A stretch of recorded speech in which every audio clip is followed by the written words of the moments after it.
AI छ भने design किन सिक्ने? मलाई मेरो भाइले एक्ज्याक्टली यही कुरा भन्यो।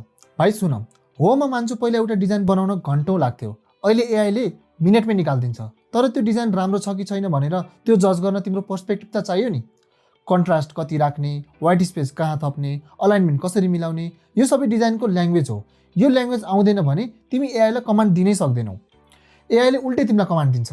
सोझो भाषामा भन्छु, डिजाइन नजान्ने मान्छे एआईको गुलाम बन्छ, तर डिजाइन बुझ्नेले चाहिँ एआईलाई आफ्नो इसारामा नचाउन सक्छ। जस्तै एउटा मान्छेले एआईलाई लोगो बना भन्छ, जे जेनेरेट हुन्छ त्यही लिन्छ। अर्को डिजाइनर मान्छेले चाहिँ सान्स सेरिफ फन्ट युज गर, गोल्डन रेसियोमा राख, यो ब्रान्डको पर्सनालिटी वार्म छ, त्यही फिल हुने गरी बना भनेर कमान्ड दिन्छ। दुईवटा आउटपुट सेम हुन्छ त? हुँदैन नि। डिजाइन र एआई दुवै सिक, दुवै सँगै सिकेर मिलाएर सिक्यो भने तिमीलाई मार्केटमा कसैले रोक्न सक्दैन। म मेरो पनि डिजाइन धेरै काम एआईबाटै गर्छु। डिजाइन बनिसकेपछि एआईलाई नै सोध्छु यो डिजाइनमा के कमी छ भनेर, कसरी इम्प्रुभ गर्ने भनेर। एआईले रिभ्यू दिन्छ, म मिलाउँछु, अनि त्यो डिजाइन झन् इम्प्रुभ हुन्छ। यो भिडियो त्यो साथीलाई सेयर गर जसले सोध्छ